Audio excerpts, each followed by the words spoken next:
Gift কে না পেলে খুশি হয় বন্ধুরা বলো? আমি একটা গিফট পেয়েছি, একটা না দুটো গিফট পেয়েছি। দেখো টেন টেন, দেখো দুটো গিফট কি। প্রথম হচ্ছে এই যে সুন্দর একটা কুর্তি, দেখো কেমন হয়েছে বন্ধুরা, কমেন্ট করে অবশ্যই জানাবে। দেখো তারপরে বলছি গিফটটা কে দিয়েছে। হয়ে গেল একটা গিফট। আর একটা দেখো সুন্দর, এটা হচ্ছে একটা শর্ট কুর্তি জিন্সের সঙ্গে পরা। কেমন হয়েছে বন্ধুরা অবশ্যই কমেন্ট করে জানাবে। শোনো তাহলে গিফটটা কে দিয়েছে? আমার মেয়ে দিয়েছে।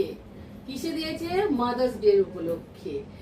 আমরা মেয়ে আর আমাকে নিয়ে গেল, মেয়ে আর মানে আমরা সবাই মিলে গেলাম। বললো মা চলো তুমি কি কিনবে বলো। আমার মেয়ে কোথা থেকে, আমি বলছি কি রে তুই আমাকে গিফট দিবি? ওকে আমরা পকেট মানি দিতাম, সেই পকেট মানি জমিয়ে জমিয়ে আমার জন্য এই দুটো গিফট দিয়েছে।